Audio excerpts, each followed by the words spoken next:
The Radio Forest Podcast. Hey, everybody. Hey, it's Craig Gass. Comedian here. How are you? How you been, man? I'm good. The weirdest thing just happened. I just returned to the Howard Stern show 2 weeks ago for the first time in 20 years as part of the show. Mm-hmm. And I always would do voices on his show of Kinnison. Yeah, I started out doing Kinnison. In fact, we're doing Kinnison. They wanted me to do Kinnison tomorrow. And they said, we got to move because we got another guest that's coming in. And I was like, who's the other guest? And they were like, Mick Jagger. And I was like, okay, fine. That's fine. But yeah, I used to call in whenever a bad person died. Yeah. Someone we could agree is a bad person, like Jeffrey Dahmer. I'd be on the air the next day as Sam Kinison calling in live from the gates of hell. And, hey, guys, it's Sam Kinison. I'm down here now. And Jeffrey Dahmer just came down here. He's looking at my ass like it's a T-bone. Oh! And started doing weird stuff like Al Pacino had twins. And I said, wouldn't it be great if we could have one of the babies on the show? And we would do this regular segment where Howard would say, so we're being joined by Al Pacino's baby. What do you like to do for fun? Boy, what do I like to do for fun? I like to pee. You like to pee? I love to pee. My mama, Beverly D'Angelo, whenever she changes my diapers, I give her a quick squirt right in the face. Hoo-ah! I can't watch you. I'm trying to not interrupt you. But he's got, like, you kind of go into a character. And so, like, your eyes and your hands, it's Pacino, and I'm dying over here. With anyone, yeah. And so starting we just started up a week ago or 2 weeks ago with Tom Arnold calling in, who's just kind of a loose cannon who can't stop saying things he shouldn't be saying. You know, I've been clean and sober here, Tom Arnold here, for over 10 years. I was actually at a Cocaine Anonymous meeting with Brett Favre. I probably shouldn't say this out loud, but Brett's got a bad coke problem, and his sponsor is Bob Costas. Bob's addicted to upskirt porn. Again, I shouldn't say that out loud, but Bob's he can't stop touching himself. And but I was over performing for the troops in Kabul a few months ago, and went to a Narcotics Anonymous meeting with the Taliban. I actually was in a meeting with the Taliban, a guy named, I think it was Kareem Abdul-Jabbar. Maybe I'm thinking of somebody else, but yeah, really crazy. And then in the next couple of weeks, we're going to be doing Mike Lindell from My Pillow. Hey, everybody, listen to this show, and you'll hear Mike Lindell. I'm a recovering crackhead.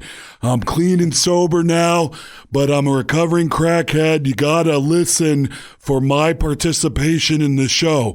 I'll let you take naked pictures of me. I'm sorry, I'm a recovering crackhead. But listen, you gotta listen to this show. I'll let you shave my pillows. I'm sorry. Yeah. Do you feel bad at all when people ask you to do, I'm wiping tears away. I don't know what it is about impressions. It's probably because it's so far out of my grasp that it's amazing. And then, everybody tries to do like the Arnold Schwarzeneggers and things like that. But a couple of times I've had like Jay Moore and people like that in, and I want to ask him, like, hey, will you do a couple impressions? Because I love them so much, the impressions. So is it hard being so good at that you're like, I got to pull that out of the bag of tricks? Or is it the opposite? You're like, dude, this is great. It's what I always did for fun. It's like, like I got to... 2 months ago, I'm in Las Vegas. I just woke up, and my phone's vibrating, and I look, and it says Paul Stanley. And I'm like, what the hell is he calling me for? And I let it go. I don't pick it up. And then 10 minutes later, Paul Stanley calls again, and I'm like, oh, man, he's mad at me. What is he mad about? 10 minutes later, he calls me. I'm not picking up. And I start pacing in my hotel room, and I just start practicing.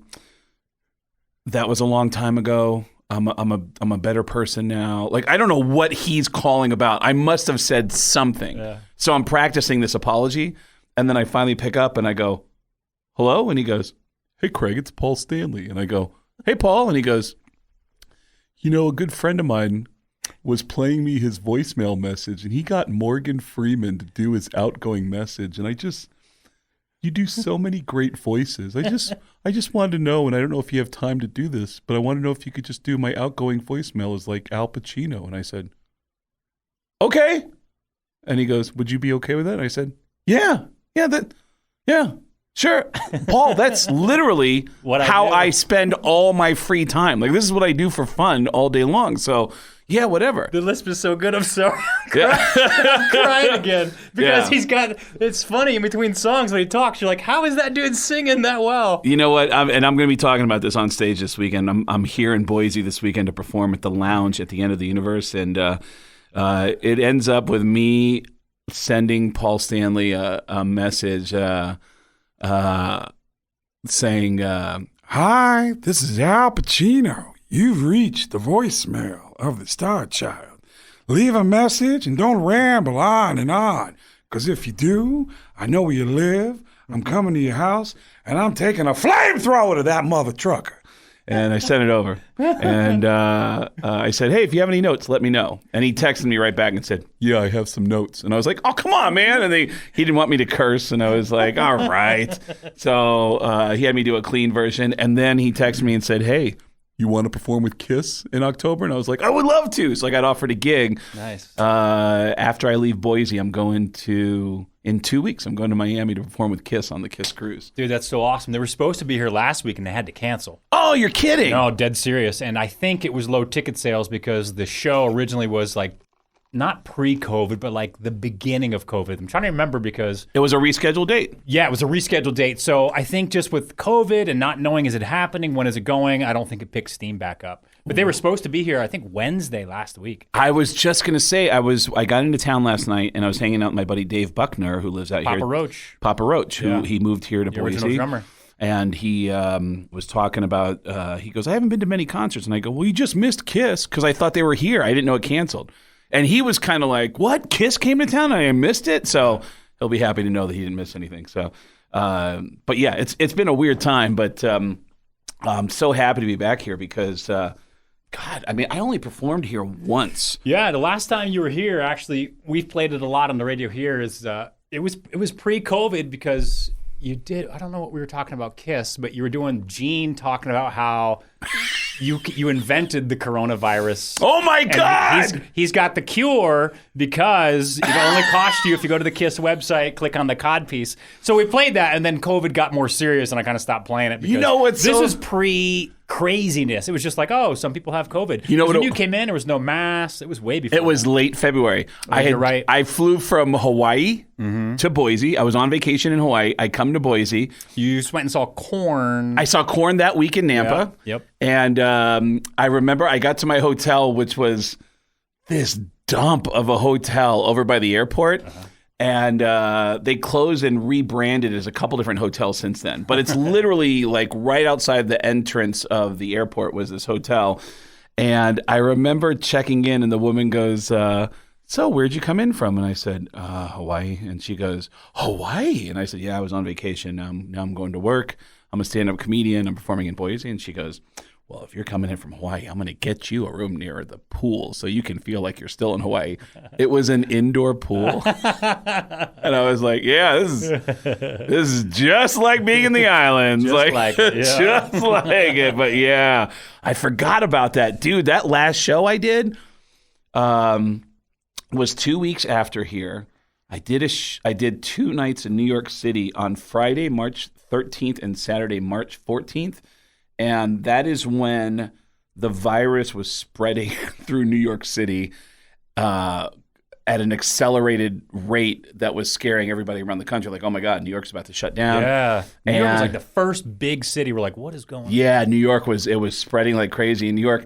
And the shows that weekend, New York City, the comedy clubs are packed on the weekends. And all the shows had a third full audience. So you can And feel something's happening. you could feel like something's happening. They were canceling all the late shows. I remember one of the shows, before I got on stage, a girl in the audience coughed and everyone looked at her like, what? Yeah, exactly. Like everyone's like, what the hell are you doing? Like everyone was freaking out. And yeah, it was nuts. And I remember April of 2021, that club that I was performing at was called the Comic Strip on the Upper East Side. It's where Seinfeld and Adam Sandler filmed their last couple Netflix specials. And the guy who runs that comedy club, when they reopened a year and 2 months later, he said, I want the exact same lineup with the same host, and I want the host to get back on stage and go, Anyways, That guy was saying. which was such a beautiful way to come back. And, you know, at the lounge of the End of the Universe, we're socially distancing on the shows. And there's Saturday night, we're doing 2 shows, and they're going to go through and clean the room in between the 2 shows. And so we're being very safe. Awesome. You know what's funny? I didn't realize you are telling me something that I forgot. I did it with you. That joke that Kiss created the COVID virus. Well, you did it in the Gene voice. I did it with you, and I was just about to do it on the Eddie Trunk show. Trunk Nation. Like a week later, and then Trunk, because of COVID, the building shut down, and he said, hey, I got to do a best of today, so we can't do it. And it was like a week later, and my plan was to go on as Gene and say, and I was going to, but I did it with you, and I laughed at it and started writing out this whole thing of, right now at kissonline.com, we have everything you need for COVID. We have your masks, we have your hand sanitizer, we have hydro, whatever it is, it's $58 a pill at kissonline.com. Horse tranquilizers. Yeah, whatever you need, go to kissonline.com and you can get it. And then Eddie said, hey, I can't make it in because they're closing the building. And within like 48 hours, I went, oh my God, thank God, because the whole country shut down. Yeah. And I was about to make jokes saying that Kiss invented it and that Kiss. It wasn't deadly at that time. It wasn't like killing people like it got. But Well, in New York, there's in the comedy community, everybody knows a guy that used to be married to Lisa Lampanelli, who is referred to as Jimmy Big Balls. Jimmy Big Balls. He got COVID like right in the beginning of it, and was hospitalized for 3 or 4 weeks. He was in a coma at one point. Oh, I didn't know that. And then when he got out, when he was released, he found out after he was released that everyone on his floor died from COVID. Yeah. No, you got it, right? I got it in November. Did you get it pretty bad? I thought I had heard. I got physical aches were really bad, but I didn't get any of the breathing problems. Luckily, I felt like I'd been hit with a baseball bat in my ribs, in my back, and across my shoulders, and I couldn't move for a few days. And that, compared to other people's symptoms, was pretty mild, really. But I just laid still for 3 days and then got through it. But when I tested positive, I had to start calling people. I had just gotten back from Des Moines, which is where I got it. Mm-hmm. And I had just married Corey Taylor and his wife, Alicia. You officiated it? I officiated I didn't know that. As Elvis. Oh, no way. Yeah. Well, I remember the story. Maybe I do. Well, I don't know if I told you. So Corey...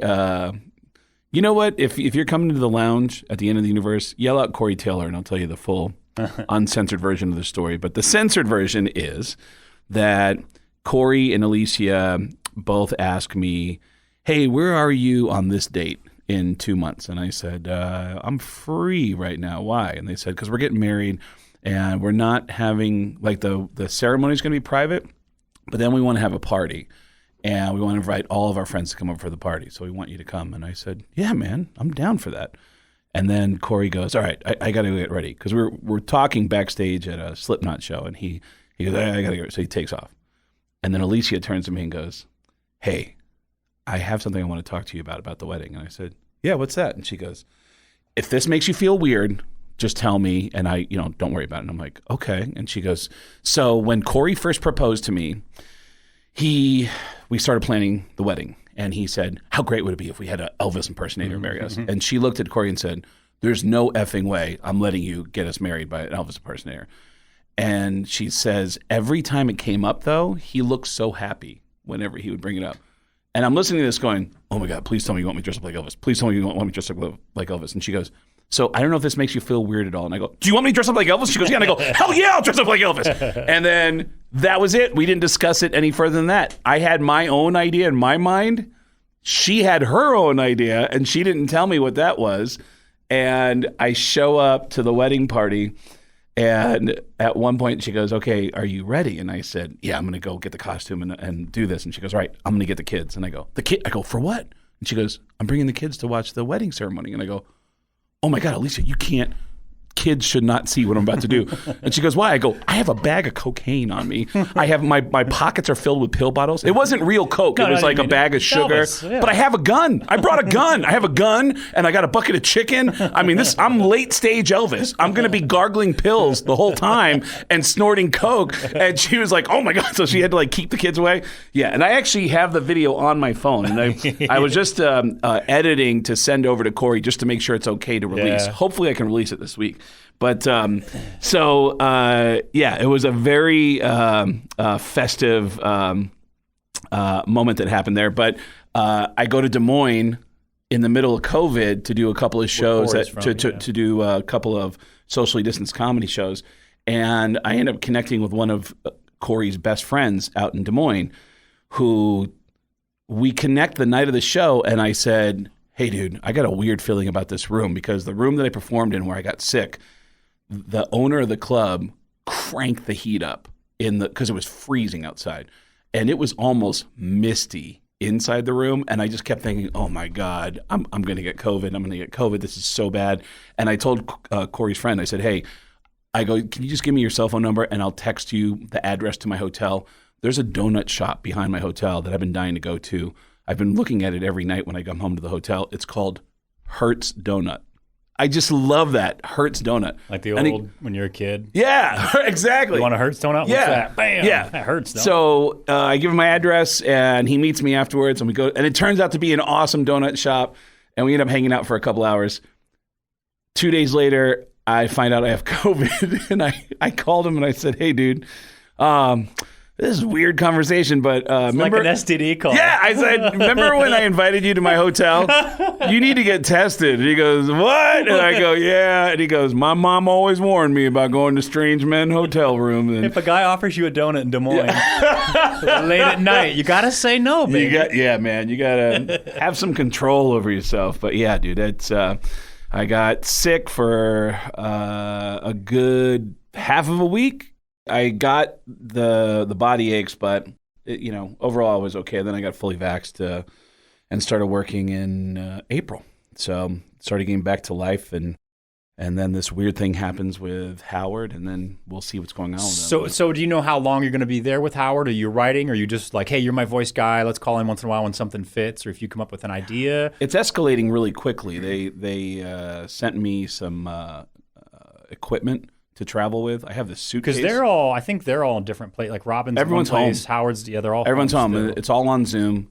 And they sent me a suitcase with equipment in it that looks like it should have nuclear codes on it. Turn the keys at the same Yeah, time. it's like that. Yeah. It's this hard case, travel case, and I have all this like high-end mic equipment, Ethernet cables. I got a whole setup so I can set up a studio in every hotel that I'm at and chime in with them. And it's just I submitted some ideas to them for voices, and then they're sending stuff back to me for requests to do voices, and it's very similar to what I've done in the past with the show.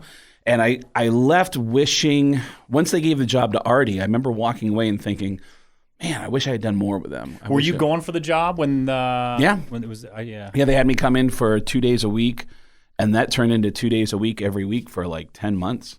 And they were bringing in Richard Jeni, Adam Carolla, Jimmy Kimmel, Tracy Morgan, Chappelle came in, Jeff Ross came in, Doug Stanhope came in, and then when Artie came in, Artie started coming in 2 days a week as well. I'd come in every Monday and Tuesday. Artie would come in every Thursday and Friday. So it was very obvious that we were getting the majority of the days. Yeah. And then they gave the job to Artie, and I started getting offered acting work, and I ended up in Sex and the City and Law and Order. I did a couple shows in New York. Then I came to LA and started working on King of Queens, and eventually doing voices on Family Guy and American Dad. And did I tell you the story about the Family Guy thing? No. I knew Sex and the City. I didn't know Family Guy. Family Guy, I was discovered on YouTube. I wasn't even auditioning for the show. This woman, Linda, calls me, Linda Lamontagne, and she says, hi, Craig, my name's Linda. I'm the casting director for Family Guy, American Dad, and at the time, The Cleveland Show. and I'd like to offer you a job. I don't know if you're available. I was sitting in a Long John Silver's when she called me. I was like, I'm on my way. I'm available. Get my hush puppies. Yeah, get hush puppies, and I'll be right. And so I go, well, what do you need me to do? And she goes, well, I've been listening to some clips of you, and she told me this amazing story that she needed one Al Pacino line for one segment of one episode of Family Guy. So she's going on YouTube and she's looking for Al Pacino impressions, and she finds me. And then she notices that people string clips together of me on YouTube. They put together clips of me doing all these different voices. And she said, I started going through all your voices, and I was like, oh my God. So I called Seth MacFarlane, who was in his car. And I said, Seth, you got to hear this guy I just found on YouTube. And she played the clips over the phone. And in his car, Seth said, well, hire him. Give him a job. And she said, so are you available? And I said, yeah. And she goes, can you be in LA in 2 weeks? And I said, yeah. And I said yes to everything, hung up the phone. The night before I fly out to LA, I'm hanging out with a bunch of comedian friends of mine in New York, and I said, dude, I just got a job doing voices on Family Guy. That's pretty cool, right? And one of my friends goes, how much are they paying you? And I went, I have no idea. Didn't ask. I never even asked that question. So I called her up and I said, hey, Linda, I'm sorry. I have a question for you. And she goes, are you okay? And I said, yes, I am. I'm just, this is really embarrassing. I never asked you how much I'm getting paid when I get there. How much am I getting? And she goes, and I hear her shuffling through some paperwork, and she goes, Craig Gass. Craig. Okay, you're getting scale plus 10. And I said, all right, so I'm scale plus 10? And she goes, you're scale plus 10. And I'm like, okay, so I'm scale plus 10. She goes, yeah. Do you have any questions? I said, did you hang up? Yeah, what is it? Yeah. What's scale? I used to smoke a lot of pot in high school. We had scale. Like, what am I doing? Am I getting a scale? And she had to explain to me that the union that I was already a part of had negotiated a deal that you get a bare minimum of pay for doing voiceover work, which is referred to as scale, which at the time was $780. And then 10% was $78. So I was going to get $858 to do my first episode of Family Guy. And I said, all right, cool. Like, I would have paid them to do it. So, yeah, that's cool. And then when I go in, it got really embarrassing really quick because I'm such like every TV show I've been on, I never watched. I never watched Sex and the City. I never watched King of Queens. But Family Guy, I watched religiously every Sunday. Mm-hmm. So when I come in, it's just me and Seth MacFarlane. I'm like, oh my God, this is like. And he does a lot of the voices, right? He does a lot of voices, and I'm nervous. Like every time he makes a joke, I laugh a little too hard. I just go, and he goes, "Whoa, relax, man." And I go, "Sorry, I'm sorry." And he goes, "Dude, we'll just bang this out, man." We go in the studio, and he kept doing one line as Peter Griffin, where he kept saying, "This is crazier than when Al Pacino was a slumlord laundromat tenant." And then they cut to me as Al Pacino, surrounded by a bunch of broken down washers and dryers, going, "You're out of order, and you're out of order." And you're all out of order. We did that. I think I've seen the episode. We did that 3 times, and Seth MacFarlane, who's running the board, goes, all right, I think we're good. But I'm so nervous that I think we're going to be friends now because we're working together. So I stand up and I go, all right, so you want to hang out? And he goes, what do you mean hang out? And I go, you want to grab a coffee or something? And he goes, I got to work. And I said, all right, you want me to get out of here? And he goes, yeah, get the hell out of here. And I go, I'm sorry. And then and then I didn't hear from them for another 6 months. And then he had Linda start calling me and saying, hey, Craig, can you do this voice? Because they do a lot of different voices. They do a lot. A lot of times it's the real person. Yes. And the way it's been explained to me is that when they give it to a celebrity and they say, hey, we have an idea. Would you be interested in doing this? If the celebrity says, I'm not saying that about myself, then they'll go, all right, Craig, can you do this? Craig. Yeah. Or other people like me who can do voices. Mm-hmm. So I start going in, and I've noticed that every time I've been back to record American Dad or Family Guy, it's always this guy, Mike Henry, who meets me. And Mike is the guy who used to do the voice of Cleveland and the creepy old guy. And I go, hey, Mike, is Seth around? And every time I see him, he goes, don't worry about Seth. We'll get you out of here real quick. Oh, wanted to pop in and say hey. Don't worry about Seth. That'll tell you everything you need to know. He's a super private dude, too. I've listened to a couple interviews, but you can't really figure out like that much about his personal life. He's pretty private about it. I mean, at least in public, like maybe within the inner circle. But I know that he likes musicals. Show tunes and musicals. And Yeah, his big numbers and things like that. I remember And sci-fi. He's a big sci-fi guy. Yeah, I remember Linda telling me that his ultimate dream, and he hasn't been able to get her, is Julie. Oh, what's her name from The Sound of Music? Andrews. Julie Andrews. That has been his dream, is to get Julie Andrews to do an episode of Family Guy. Wow. And she's turned him down every time Huh. that he hit her up. So, yeah, it's pretty amazing. But I have no idea what I discussed when I was with you last time. I just remember that we walked in and we just went. Yeah, and you went. just took off. But dude, I've got so many questions. I got to jump back to Des Moines. I mean, there's so many different guys in Slipknot. There's been 2 that have passed away. But the dude I've always been interested in, and I've met a bunch of them. Met Corey, interviewed Corey a couple of times. Sid Wilson, was he happen to be there? The turntable guy from Slipknot, was he there at Corey's wedding? Or have you run across him? Because some of those guys are super quiet in Slipknot. You know what? The only guy from his band that was there was Clown at the ceremony, and but a lot of other musicians were there. Lejean was there from Seven Dust. Scott Ian. I know Scott was there because I made a joke when I pulled out the gun. Started waving the gun around as Elvis. I said, "I don't care what you say, Scott. I am the law." And I made an Anthrax joke. Reference. Oh Yeah. man, I was so proud of myself for that. And Scott didn't care. But since you were there, we lost Eddie Van Halen. Yeah. Did you run into him at all? Surely you've seen Van Halen. Well, did I talk on your show about living at Eddie's house? No, not at all. Did you know that I lived at Eddie's house? Did not know that, no. I think Eddie was alive last time you were Yes, he was, because he passed away last October. In 2002, this is pretty well documented because my time at Eddie's house led to a relationship between Eddie and Howard. In 2002, I was backstage at a Scorpions Dokken concert at the Universal Amphitheater when this guy who works in the music industry, who actually lives in Idaho now, and hates being involved in this story because he hates what happened to me. But I'm grateful for the story. I got this amazing experience out of it. But this guy is walking me around the backstage area and doing me a solid. He's introducing me to everybody backstage at this concert, all these music industry people. And I'm such a fan of music that if I don't recognize the actual rock star, I'll hear the name and I'll go, you worked on the Bark of the Moon album. Like, you're the guy who did the Love Drive album. Like, I read all the liner notes. So You're the triangle player and the live set. I remember all the names of, like, I would read all the way down to the thank yous in the liner notes for albums. Oh, yeah, dude. And wonder, how does that band know, like, how does Motley Crue know this person? And they'd shout out people. And Yeah. It was a big deal. Yeah, so I know all these people he's introduced me to. And then at one point he goes, oh my God, dude. All right, come here. I'm going to introduce you to this guy. Don't tell anybody, but this guy lives with one of the biggest rock stars on the planet. But don't tell him I told you that.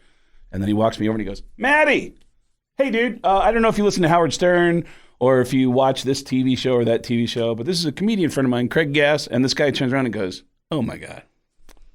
Dude, I am your biggest fan. I said, get out of here. Are you serious? And he goes, yeah, man, I love you. And I was like, dude. So we start talking. We exchange phone numbers. And we make a plan to go bowling a week later.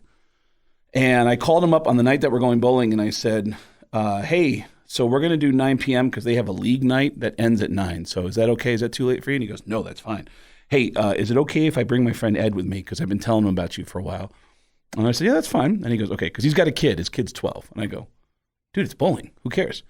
And he shows up with Eddie Van Halen to the bowling alley. And Wolfgang? And Wolfgang. And when they show up, I mean, when he first shows up, he's by himself. And I said, where's your buddy Ed? And he goes, oh, he's always late. He'll be here soon. And we're waiting for a lane to open. And then all of a sudden, we're sitting at this table, and I go, oh, my God, look at it. 3 o'clock. Tell me who that is. Tell me who that is at 3 o'clock. They all look over, and this guy, Maddie, stands up and goes, Ed, over here. And the guy walks up, smoking. You're not supposed to smoke in the bowling alley? And he comes up and he goes, hey,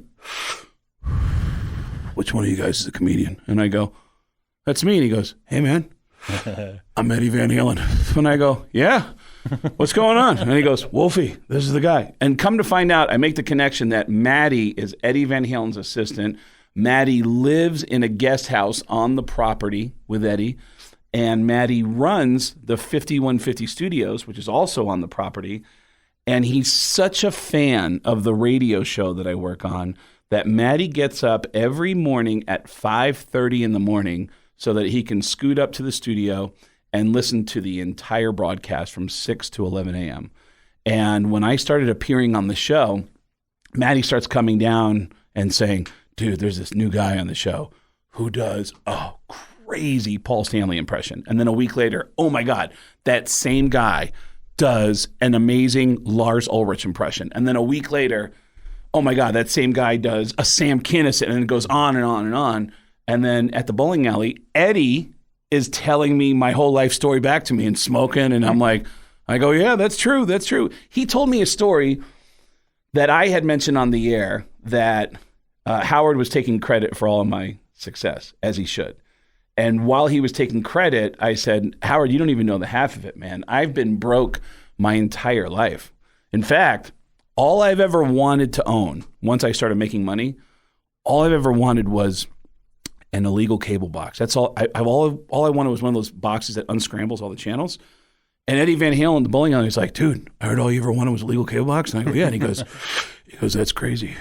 Because he looked both ways and he went, I got a legal cable box too. And I was like, really? And he goes, yeah, the thing is, I'm rich, but don't want to pay for cable. And I was like, are you serious? What? Really? And then over the course of the next several months, I would go up to the studio to hang out with Maddie. 5150? At 5150. It's all on the same property. It's basically two properties merged together. Eddie's house in the studio? His original house that he moved into with Valerie, it's a pretty modest-sized house, was now all storage. The whole house is storage. And when he got really successful, he bought the property next door, demolished the house that was there, had them regrade the earth and build a mansion and a guest house. And then they all connect together. And he's got golf carts so you can drive around. And the golf carts, by the way, have license plates on them that were thrown on stage over the years from fans. Say Van Halen, Nice. 5150 from Florida and Arizona, whatever. And so I end up in a really toxic relationship with a girl. And it ends horribly one night at the NAMM show. It's a big music industry thing. Guitar show. In Anaheim. Music show, Anaheim. And I was at a party with her, went to go to the bathroom for like 2 or 3 minutes. And when I came back, she was making out with a guy at the bar. And I just stood there and just watched them and just waiting for her to like realize that I'm right there. Yeah. And then I walked away crushed. And I called Maddie and I said, dude, you're not going to believe this. I just witnessed this. And he goes, hold on. Ed wants to talk to you. And Ed said, dude, I told you she was a whore. And I go, yeah. And he goes, dude, and you're living with her. Why are you living with her? And I said, she's the only girl that I know, the only person I know in LA besides you guys. And he goes, dude, pack up your stuff, move in with me. And I said, is that okay? And he goes, yeah. He goes, you can stay in the recording studio. Stay as long as you want. The only thing is, don't tell anybody. But the band's getting back together. So it's going to be noisy at night, you know? And I said, so the only thing I have to worry about is the fact that The live Van Halen show that I'm the only one that knows it's happening. Van Halen is going to be playing in the next room. And he said, well, I know you need to work on your TV show. Because I was just starting to film a new TV show called Las Vegas with Alec Baldwin and James Caan. So I packed my stuff, moved into Eddie's house, into the recording studio on his property. way, man. And I lived there for several months in 2004. Right after the NAMM show in January, I packed my stuff and moved in there with him.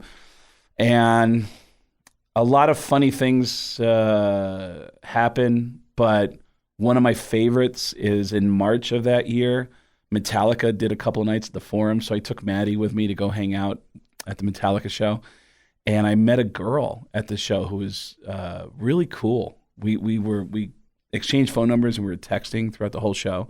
And at the end of the night, she calls me at like midnight and she goes, hey, what are you doing? And I said, I just got home. She goes, where's home? And I said, in the Hollywood Hills. And she goes, well, I just dropped off my friends. You want me to come over? And I said, sure. I don't Can I have girls over? I don't know. I was like, let me call you back. And she goes, oh, you have a girlfriend? I go, no, not at all. No, I'm single. I'm completely single. I had to check with my dad. Let me check and see if it's okay. And I'm like, I'm in an unusual situation. So let me call you back. And I hang up. I found Ed and I go, Ed, I don't know if you heard, but I met a girl tonight. She's really cool. And she wanted to come over. Is it okay if I keep her at the studio? Is it okay? And he goes, dude, get some ass. And I'm like, all right, cool. Is he cool. smoking every time you talk? He's still smoking, yeah.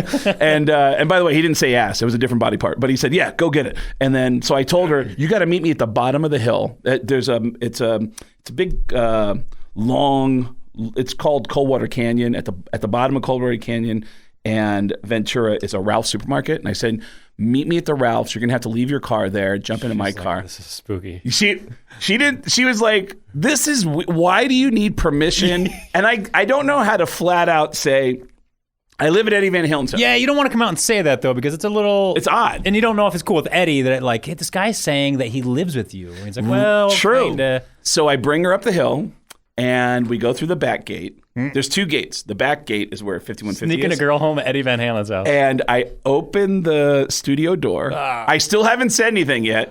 She walks in, looks around, and goes, wow.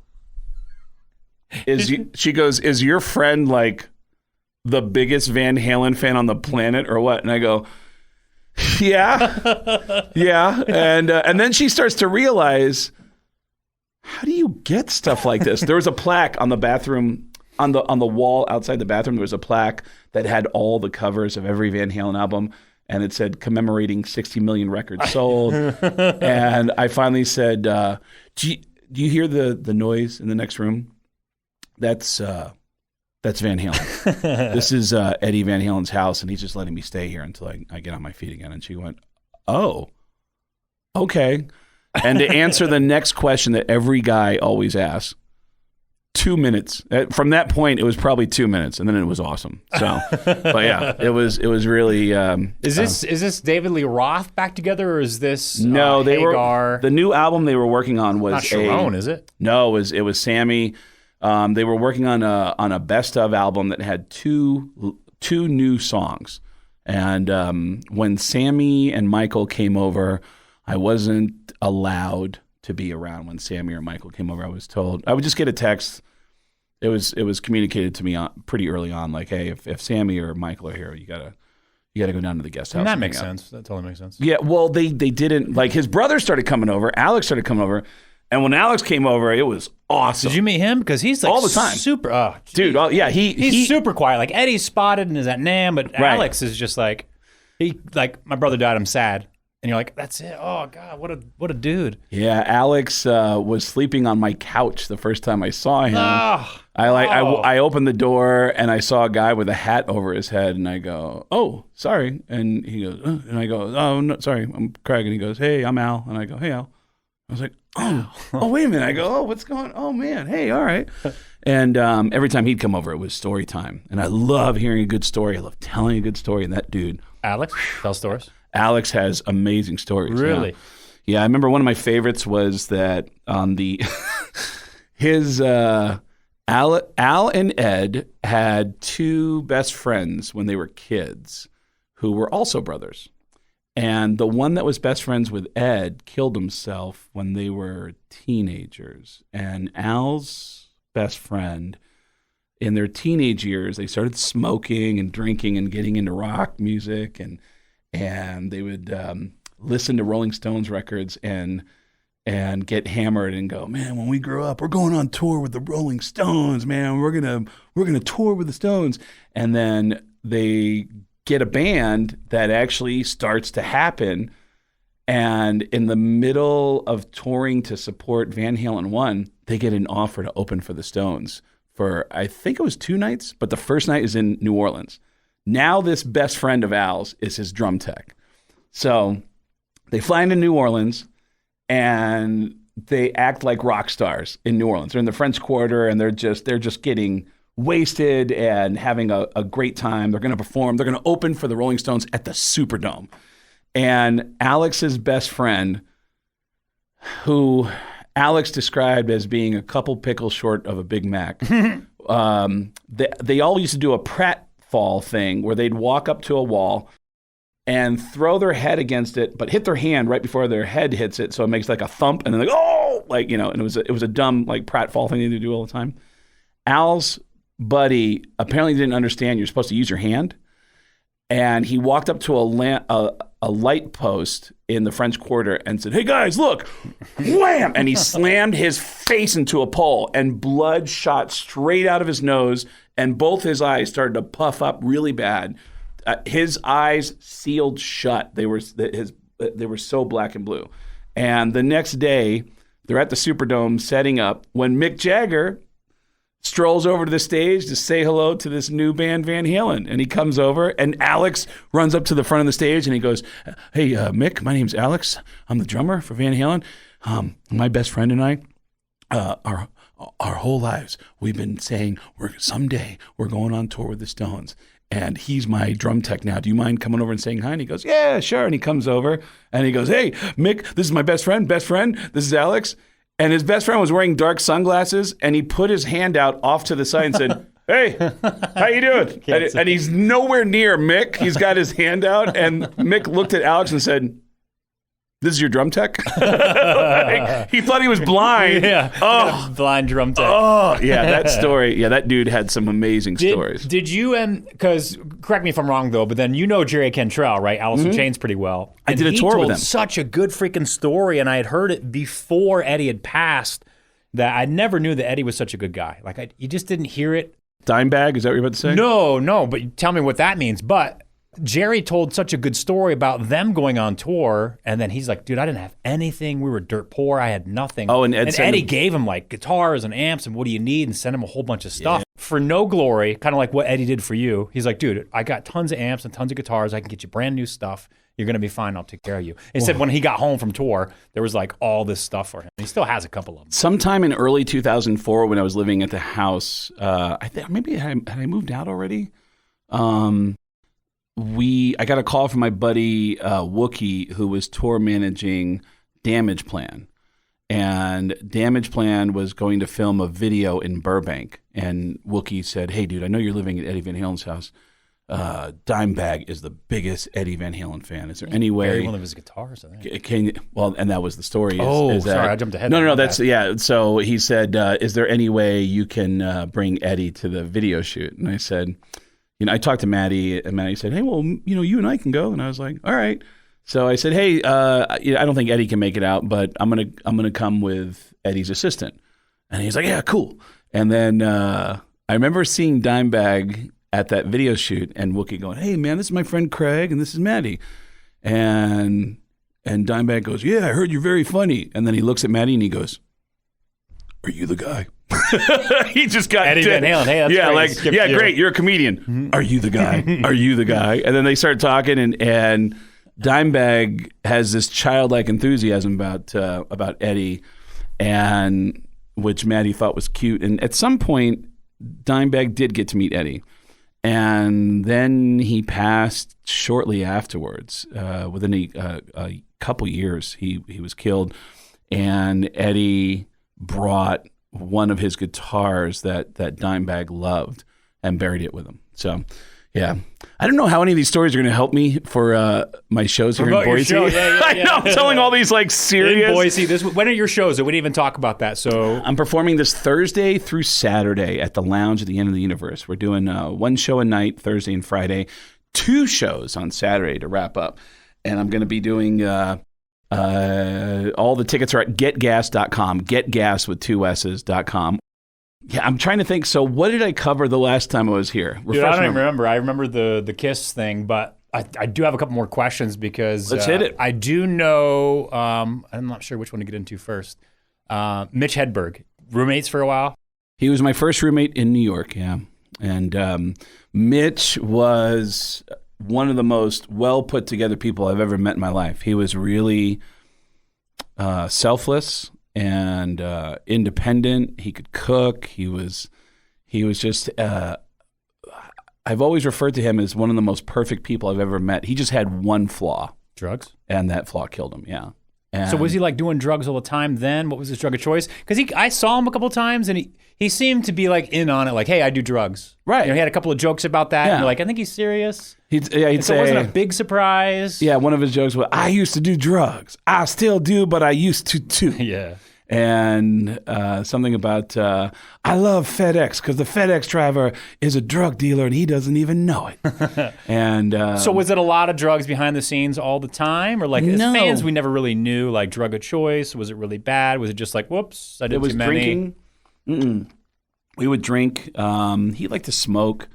And occasionally we would do coke. It was always me wanting to do coke more than him. And I remember while we were living together, I took Mitch to a. I'm laughing because someone sent me the clip of this moment he had on Letterman where he called me out on the Letterman show, and I posted it on my Instagram, where I took Mitch to. He was coming off the road, and we were going to meet at a bar near the Letterman show because there's a concert venue across the street called the Roseland, and I wanted him to see Rob Zombie. I said, dude, I know you're getting back that night, but Rob Zombie is such a great live show. You got to see Rob Zombie. So we went. The opening act was Monster Magnet, and he ended up getting a joke about the opening act, which was that the singer of Monster Magnet said, how many of you feel like animals? And everybody cheered, and then he said, how many of you feel like people?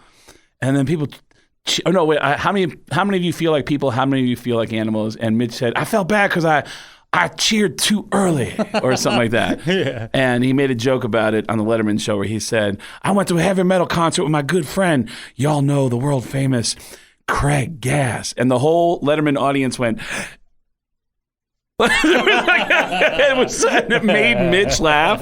And that video's on my Instagram That's right cool, now. man. That's at cool. Craig Gass Comedy with 2 S's. And you'll see that video. But Mitch tells me that night, I'm going to see him. Someone told me that Mitch had signed a deal. And I was like, what? And they go, yeah, he signed like $1 million deal with a network. And I'm like, my roommate signed $1 million? No, you didn't know that? So I Google it and I'm like, Mitch hasn't said anything about this. So we meet up at the bar before the concert. And I go, hey, so what's new, Mitch? And he goes, not much. How are you? And I said, I'm doing good. I read a crazy story about you on the internet that you signed a deal with ABC. And he goes, yeah, man, that's true. And I said, I also read that it was worth $1 million. And he goes, yeah, man, can you believe they actually print that? And I was like, so that's true? And he goes, yeah. And he kind of explained how the deal breaks down. I was in shock. And it was at that moment that he moved into the Chelsea Hotel. And that's when I started hearing crazy stories. And I wasn't a witness to it, but I started hearing these stories that I kept going, no, man, he's not into heroin. He's, I kept, because I'd never seen that side of him. Yeah. And the stories got crazier and crazier. The network's trying to find him. They can't get him on the phone. And then, over time, he loved excess. He loved decadence. And it just caught him. And unfortunately, he lost his life to it. And it was really tough. I flew here from Minneapolis. That's why I'm wearing my Prince shirt. You got your Prince shirt on. We went to Yeah. Paisley Park and got this crazy tour. And every time I perform in Minneapolis, I always call his parents and invite them to come out to his show. Prince's parents? Or Mitch's. I'm parents? sorry. I was Mitch, like, wait a minute. Mitch Hedberg. That would be crazy. Mitch was from St. Paul. I didn't know that. And so I always invite his parents to come out. His mom passed away a few years ago, but Arnie, his dad, still lives out there. So One more question, I'll let you go, but I'm a huge, everybody is though, George Carlin fan. And I know that you were connected to him, met him, talked to him, became friends. Ian, I never told you about George last time I was here. No, I don't even remember what we got into, man. But we talked like an hour, but none of this stuff. This is all new. This is a different Craig Gass than All right. before, and I love it. All right, listen. Well, I'll tell you the George stories, but at the end of that, I have to tell you some funny stories because this is going to kill me. Because some of these stories are so touching. Tell me about the guitarist that died. Tell me about your roommate that died. Wow, yeah, great comedian for us. It was a tour of death. Yeah, well, I'm going to go to the Lounge of the End of the Universe and just start my period. Jeez, what the hell? So George was my mentor. He flew me to LA a couple of times. I met him through his opening act, Dennis Blair. And he taught me so much about how to be funny as a kid. And then taught me so much about how to be a good human being as an adult because he was so thoughtful and he was so kind. I had a pen pal when I was a kid. I had a pen pal, this girl that lived in Florida. We were pen pals, and when I started doing stand-up, we lost touch, and she calls me out of the blue. I hadn't talked to her in a couple of years, and I go, how did you get my number? And she goes, oh my God, I have the craziest story. George Carlin just performed here in Miami last weekend. And I knew the last time I talked to you, you said that George was actually helping you with your career. And when George performed out here, we went to the show, and I wrote a note and I handed it to a security guard. This is so beyond a 3-point shot. It would never happen. It would never happen. No. She writes a note and hands it to a security guard and says, can you give this to George Carlin? And the security guard did. I'd be like, yeah, sounds great. If I'm a security guard, right, sure. And it actually got to George Carlin because the security guard comes out and says, who's with you? And she goes, just me and my friend. And he goes, all right, come backstage. George wants to talk to you. And the note said, hi, George, you and I have a mutual friend. His name's Craig Gass. And he's my pen pal, and I haven't talked to him in a while. I lost touch with him. Just wanted to, let him know that I'd love to say hello and give him my information. And George brings her backstage, and he goes, Hey, so I don't have my phone numbers on me, but I can tell you that Craig is getting thrown out of a lot of comedy clubs right now. He's doing well. But he seems to like that. He seems to get a real thrill out of getting thrown out. He seems to enjoy it. And then he gives her whatever kind of update he can. And I can't believe the story. And then it dawns on me that wait a minute. So how'd you get my phone number if he didn't have it? And she goes, well, that's the other half of the story. Listen to this. And she puts her phone down to her answering machine. And she pushes play on the answering machine. And you hear, boop. Hi, Lisa. It's George Carlin. I just met you last week in Miami. I'm home now, and I'm sitting in front of my phone numbers, my book of phone numbers. And this asshole moves a lot, so forgive me. I got 5 phone numbers from him. And he starts rattling off all these phone numbers. And so she started dialing the numbers until she got me. And I was like, no way. I couldn't believe it. And he was such a warm person. He did a whole thing about recycling that upset my friend Shelley. And my friend Shelley said, the next time you talk to George, tell him I like to recycle. And so I told that to George, and George said, George goes, well, I recycle. And I said, you do? And he goes, yeah, it's a comedy piece, but, it makes me feel good. I know my garbage guy a couple weeks ago said, hey, George, I didn't think you did this. And I said, every little bit helps, right? And he said, because I love people. I love people as individuals. It's when they start to form groups with an agenda that people get really scary. That's always stuck with me. But the moment I always remember about George that was really indicative of who he was is when his wife Brenda passed. I think they were married for over 30 years, maybe longer. Brenda was diagnosed with breast cancer and died 3 weeks later on Mother's Day. Again, I'm performing at the Lounge at the End of the Universe weekend with these very depressing stories. But he says that I get the information that Brenda has passed, and I immediately called George to say, hey, man, I don't know what to say here, but I just want to say that I've never heard anybody your age talk about his wife as much as you did, and I just want to say that I'm sorry. And he said, hey, I appreciate that, Craig. I got to go because I got to tape a thing with The Tonight Show, but I hear what you're saying, so can I call you tomorrow? And I said, sure. And he said, all right, I'm going to give you a call tomorrow. I got to go. And then you might want to bleep this, but he said, I go, all right, I'll talk to you tomorrow. And he goes, okay, don't take your dick out on the bus. Goodbye. And then I went, what? What was that? What? And then I called Dennis, his opening act, and I said, is he doing okay? Because I only got to talk to him for a minute. Dennis said, yeah, I think so. We went to his house last night when we got the word that Brenda had passed. And his daughter grabbed him and brought him out, and we talked for a few minutes. And he said, "Listen, I'm really tired. I've been up for a couple of days, so let me go. I need to go to sleep." And we said, "Yes, whatever you need, just call us." And he said, "My wife and I both saw this. George went down the hall, and he opened the door to his bedroom, and Brenda, his wife liked to collect stuffed animals. She, for years, collected stuffed animals that were all over the house. And Dennis said, my wife and I both saw this. When George opened up the door to his bedroom, we could see inside his bedroom. And George had taken all of Brenda's stuffed animals and had put them all in the bed. And he was sleeping with all of her stuffed animals. Oh, wow. And that was, again, that was George Carlin. At this point, I feel like I'm actually losing ticket Comedy sales. show. We're talking comedy, everybody. People are going, jeez. Yeah, but you've lived in the world of like, dude, living at Eddie Van Halen's house and knowing George Carlin more than like, oh, I shook his hand once or I talked to him on the phone one time. Like, I got to ask because that's the connection to Eddie Van Halen I'm going to have. You know, Oh, what I mean? there's so it's many. amazing, and it's like, dude, I don't know anybody. A lot of people have met Eddie Van Halen. Very few people have met. I've never met anybody that's talked to Alex Van Halen or even George Carlin. You probably have, outside of obviously Carlin yourself, because you know it's the comedy world. There's but so outside many- of that, Carlin wasn't a big. My Instagram is just tons of weird, random moments. Like there's a video of me when I'm 17 years old hanging out with Sam Kinison. Your hair is awesome. Yeah, it's like I look love like I'm it. in Warrant, you know? And look like you're in Warrant. I do. I look like I'm one of the guys in Warrant. There's a video I haven't posted yet in that new Woodstock documentary when Fred Durst is telling everybody to burn the place down. Fred jumps off the stage and starts writing some plywood off the top of the audience.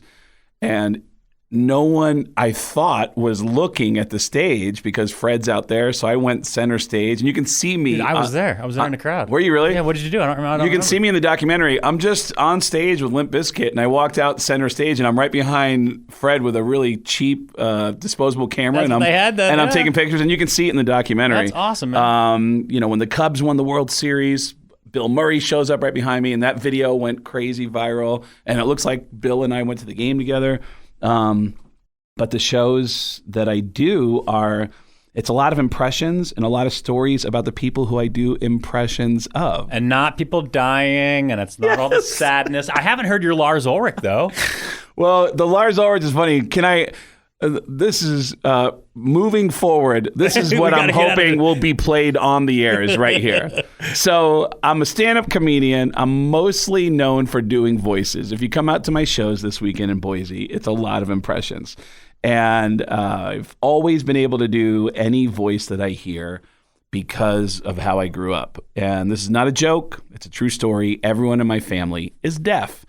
My mom, my dad, and my sister are all completely deaf. I always find that people get sensitive when I bring that up. Most people, you know, when you bring up Lars, I remember doing a show opening for Metallica, and Lars introduced me to the rest of his band and said, "Hey man, this is Craig Gass. This is the guy who does all the voices, and check it out. His whole family's retarded." I go, "They're not retarded. They're deaf." He goes, "Deaf, retarded, whatever. His whole family's a bunch of retards." I was like, dude, you are messing my story up. But growing up in a deaf family, I couldn't learn how to talk from my family. I learned how to talk by copying all the voices I heard on TV. And I never got an accent from the Bronx, which is where I'm from. And I always say everyone in the Bronx sounds like Tracy Morgan. Everybody in the Bronx talk like this, whether you black or white, male or female. That's crazy. Hey, this is the voice of your next door neighbor, and I'm a Vietnamese girl. That's crazy.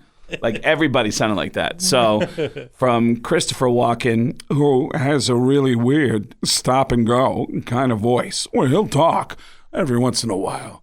He'll stop. And then he'll keep going. to Adam Sandler, Who's really silly, and he makes a lot of poopy jokes. Shibby-doo, hee-hoo. that is what most of the show is about. And also, everyone who I do an impression of has tried to meet me over the years. So it's always turned into like, you know, funny moments or awkward moments. So it's been a very fun experience to do impressions of people who then find out about you and then show up. And What then, are some of the ones that have reached out? I mean, talking like Al Pacino or Lars Ulrich or who is it, man? Tom. Gene. I know Gene and Paul for sure. Well, Gene You told us- Simmons got on a plane and then just showed up. He flew to New York just to confront me live on the air. I started doing this impression of Gene Simmons where I just would mess with all the music guests on the Stern Show. And I would just interrupt the music guests and just say, That sounds amazing, Ted Nugent, but let me stop you for 1 second. Ted Nugent's entire catalog is available for $49.95 at kissonline.com. and I would just mess with people. And someone comes up to me at a concert once and says, hey, I work for Kiss. And I just want to tell you, I love you. And I said, oh my God, are you serious? That's awesome. And he goes, yeah, I have tapes of you. I have tapes of all your appearances. Paul sent them to me. And I said, okay. And I go, and who's Paul? What does Paul do? And he goes, Paul Stanley. And I said, Paul Stanley knows who I am? Child? And I'll never forget this guy going, Craig, don't tell anybody, but Paul Stanley loves when anyone makes fun of Gene Simmons. I said, get out of here. Are you serious? And he goes, oh, yeah. So I find out that Paul loves me, but Gene shows up, confronts me live on the air. And then over the years, I start doing stuff with Kiss. And then there's people who come out of the woodwork to say, I got a Gene Simmons story. I used to work with them. Maybe you can use it. And the stories are horrifying. Cheeseburgers. Yeah, the cheeseburgers, all these stories about his sexual proclivities and it's just like, what the hell? I can't talk about that. And I don't know if I told you that the guy who taught me how to do a Gene Simmons impression is a guy who works for Aerosmith. A guy named John Bianelli. He's worked for Aerosmith for like 30 years. And John tells me the key to the impression 30 years ago. No, I guess 25 years ago. John says, if you want to do a Gene Simmons impression, watch Benjamin Netanyahu. It's the same voice. Hi, this is Benjamin Netanyahu.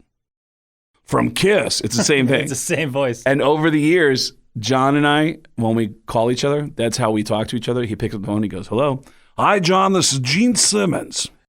From Kiss. And he'll go, what's up, Gene? Not much. Listen, I hope you don't mind, but Aerosmith's entire catalog is available for $2 at kissonline.com. Oh, that's great. But something crazy happens when 15 years ago, Kiss and Aerosmith put a tour together, and they go on tour. You were on the tour? No, they do a tour, and my friend John, at this point, I'm doing this Gene Simmons impression on the air, and John is at Aerosmith's management office, and the phone rings, and someone says, John, it's for you. And he goes, put him through. And the phone comes through. He picks up, and he goes, hello. And he hears, hi, John, this is Gene Simmons. From Kiss. And John goes, what's up, you fat Jew bastard? And then there's a long pause. And all he hears is, I'm sorry? And there's another long pause, and John goes, Craig? And he hears, no, it's not Craig Gass. This is Gene Simmons from Kiss. Listen, I have a question. And he just goes right into his question for Steven and Joe. It's insane. And there's a piece at the end of my show. If you come out to the lounge at the end of the universe here in Boise this weekend, there's a piece I've been working on called I Think Gene Simmons is Going to Kill Me. And that's how I end my set, is talking about this whole ride I've been on with Kiss that's going to continue in a few weeks when I perform with them on the Kiss Cruise. So shows Thursday, Friday, 2 on Saturday. Correct. Lounge at the end of the universe, Boise, Idaho. Impressions, jokes, stories. And some other great comedians are coming in. We got some surprises. My buddy Dave Buckner is coming out. I'd love to get Dave Buckner on stage. Dave's the original drummer for Papa Roach that lives here in Boise now. I'm actually going to be staying at Dave's house at the end of this week, and yeah, dude, it's going to be a fun time, man. A lot of people are coming out, and I'm excited. I'm just happy to be back in Boise. If you want to get tickets, getgas.com. Getgas with 2 S's.com. And when you go to getgas.com, you'll see the links to all my social media, and then you can see those crazy videos with Sam and with Mitch, and anytime I'm in a weird situation, I always try to document it. That's awesome. And can I tell you one more? Yeah, of course. I was, believe it or not, the guys in Slayer and Megadeth are big comedy fans. And I went to a show in Long Beach and hit up one of those guys from Slayer to say, hey, is it okay to bring a couple comedians to come to the show? And they said, yeah, we'll leave your name at the guest list. I go to the box office. I have this envelope. I open it up. It's got tickets and backstage passes in the envelope. And I'm like, oh, we got to go backstage. I want to see devil stuff, whatever. I want to see what devil people are doing backstage. And so we go backstage, and it's just equipment, and trucks. There's really nothing going on back there. But this guy stops me and goes, Craig, are you Craig Gass? The comedian? Hey, I just want to say hi. I don't want to bother you at all. I just want to say hello. I love all your stuff. My name's Kenny. And I said, hey, Kenny, nice to meet you. And I went, what? Are you Kenny G? And he goes, yeah. And I go, what the hell are you doing at a Slayer concert? Yeah. He goes, oh man, my kid's a big Slayer fan. You know, he's a big metalhead. Yeah. And right at that moment, a Slayer fan jumps on Kenny G, like one of those hardcore denim jackets with patches, and he goes, oh yeah, what's up, Slayer? I like Kenny G. And like while Satan is talking to Kenny G, I'm not even sure if I did that voice right. I think that's what every Slayer fan sounds like. Like, ooh, I'm the devil. It sounds like the Cookie Monster. Ooh, Cookie. Yes. I like flutes. Yeah. All right, whatever. I'll work on that. But I go to my friend and I go, dude, take a picture. That's Kenny G. Take a picture. Make it look natural. And then I walk over to Kenny and I go, hey, Kenny, what were you saying about... And I try to do this like I'm doing a casual, I'm just hanging out with Kenny G. talking to my friend Kenny G at the Slayer concert. I look at my friend with a camera phone and he's looking at the phone going, what do I put? Can't even, no. It drives me crazy that there are some people who don't know how to operate. Did you not get the picture? He's struggling with it when Dave Mustaine walks around us and then behind me, and he's with a group of people, and I hear him behind me say to his friends, are you guys leaving? All right. You want to say a prayer? All right, let's say a prayer. And they all formed a big Megadeth prayer circle behind me and Kenny G. And I looked at my friend going, take the picture. And he got it. Nice. It's on my Instagram. Me talking to Kenny G while Megadeth is in a prayer circle. Dude, that will awesome. Never happen again. Everything that I get into where I know this is going to be a weird situation, I always bring people along to have witnesses and document it. So I'm the same way. Kenny G at Slayer. The Kenny G, yeah, me and Kenny G at a Slayer concert. It's Megadeth on praying. my Instagram. Yeah, Megadeth praying behind us. That will never happen again in human history. So I'm looking forward to seeing everybody. And you can see that the photos, the links are at getgas.com. It links for the tickets, links to the social media, getgas with 2 S's.com. Craig Gass, thank you so much, man. Thank you, buddy.